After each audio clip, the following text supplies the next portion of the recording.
નવ મણકાની માળા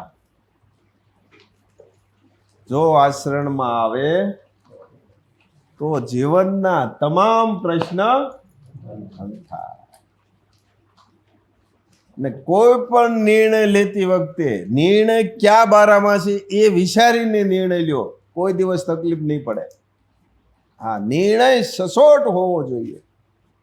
ઘરના બારામાં, વ્યવહારિક બારામાં, કોઈ પણ બારામાં નિર્ણય આવો જો નિર્ણય હશે તો ઘરની અંદર કોઈ પ્રશ્ન રહેશે પણ નહીં. હા, અમુક એવો હોય તો એની સામે થોડોક સંઘર્ષ પણ આવે.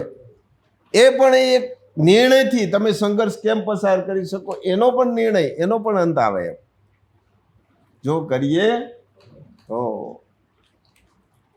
જો સરસાવો કરીએ તો કોઈ દી રિઝલ્ટ આવે નહીં, કોઈ દિવસ ન આવે. ઉલટાનું નેગેટિવ નીકળવા માંડે, પોઝિટિવ રસ્તો પણ તમારામાંથી ન આવે, નેગેટિવ આવવા માંડી જાય. હા, ક્યાં થીમ ઉપર છે કોઈ પણ વાત, એ થીમ ઉપર જ હાલવું જોઈએ. એમ આપણા પણ જીવનની અંદર, સંસારની અંદર, ઝીણી ઝીણી વાતોની અંદર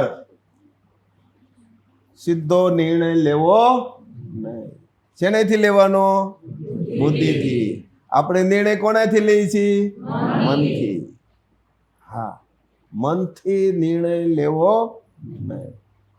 बहुत सुंदर सुंदर बात यहाँ से हमें महापात्र जी सिखाते हैं कि छोटे में छोटी बात को हम अपने जीवन में उतारें.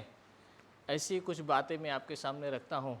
हमें प्रकृति से भी बहुत कुछ सीखने मिलता है. हमें श्री महापात्र जी कई बार कहते हैं कि प्रकृति में दो प्रकार के पेड़ और पौधे होते हैं. पहला जो प्रकार है वो अपने फल देने को स्वयं तत्पर हैं, जैसे आम हुआ, अमरूद है, केला है, लीची है. और दूसरा जो प्रकार है जो ज़मीन के अंदर उगते हैं, आलू है, प्याज है, मूली है, गाजर है. तो किसान क्या करते हैं, जो पहले प्रकार के फल हैं उनको खाद डालकर, उनको सींचकर जब उनकी देखभाल करते हैं तो वह स्वयं अपना फल देने को तत्पर हो जाते हैं. और दूसरे प्रकार के जो पौधे हैं जो ज़मीन के अंदर रहते हैं, उसे किसान खुरेद कर उसकी हस्ती मिट जाती है, तब जाके उसका फल प्राप्त करते हैं. कहने का मतलब जो हमें यहाँ से प्राप्त होता है, जो हमारे अंदर शक्ति है, जो धन है, जो विद्या है, जो कुछ हमें जीवन में सीखने मिला है, जो कुछ हमें श्री महापात्र यहाँ से रोज़ देते हैं, वो हम हमारी नैतिक जवाबदारी है, जिम्मेदारी है कि हम दूसरों तक पहुँचाएं. और अगर हम नहीं पहुँचाएंगे तो फिर एक समय के रहते धीरे धीरे सब समाप्त हो जाएगा उस फल के प्रकार. ऐसी एक बात, एक नगर सेठ था, उसके 4 बेटे थे. अब पहले के ज़माने में बैंक, लॉकर वगैरह, कुछ तिजोरी वगैरह तो थी नहीं, तो क्या करते थे, सब ज़मीन के अंदर जायदाद, जो पूंजी, जमा पूंजी है, वो एक पिटारे में डाट के रखते थे ज़मीन के अंदर. तो सेठ ने, अब बड़ी उम्र हो गई, तो चारों बेटों को बुलाया.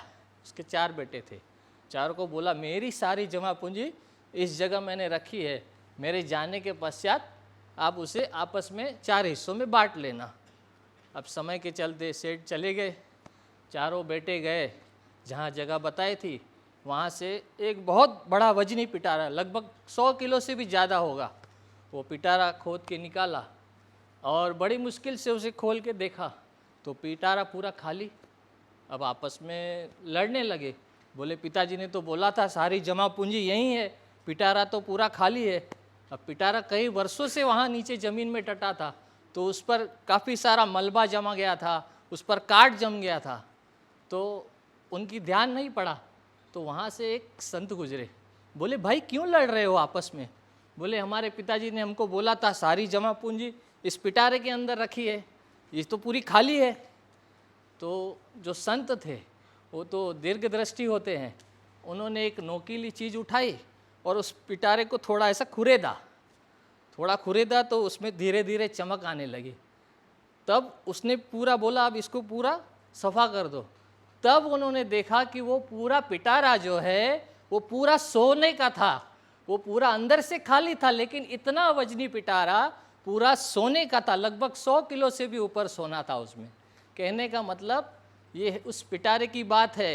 ये जो शरीर है उस पिटारे के प्रकार है, इसके अंदर जो जीवात्मा है, इसका उद्धार करने की जो बात हमें श्री महापात्र सिखाते हैं, कोई वीर पुरुष, कोई संत पुरुष जो सिखाते हैं, वो उसके मार्गदर्शन से हमें ये सीखने मिलता है कि ये जीवात्मा, ये नश्वर शरीर, ये पिटारा है, लेकिन इसके अंदर जो ओरिजिनल चीज़ है ये सोने जैसा है। इसको कौन बता सकता है? जिसको अनुभव हो। इसका सबसे बड़ा उदाहरण श्री महापात्र जी हैं।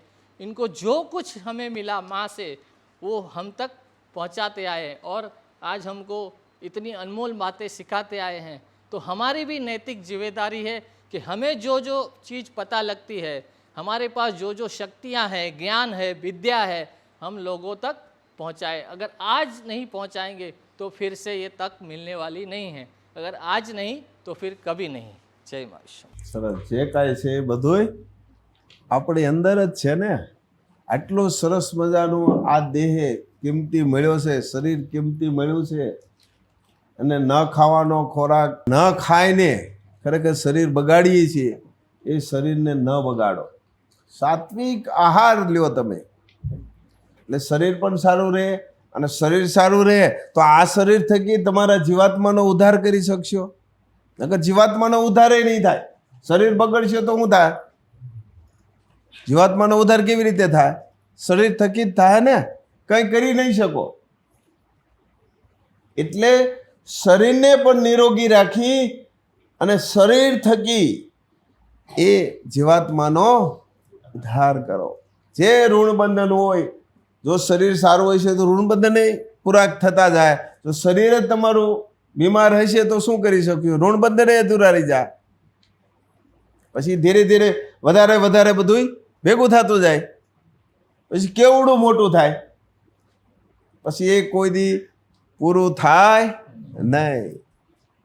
એટલે એવું શરીરને ન ખાવાનું, ન જ ખાઓ. ઘડીક જ ને, ટેસ્ટ કેટલી ઘણી, ઘડીક જ. પછી શું? એટલે હંમેશા સાત્વિક આહાર જ લેવો.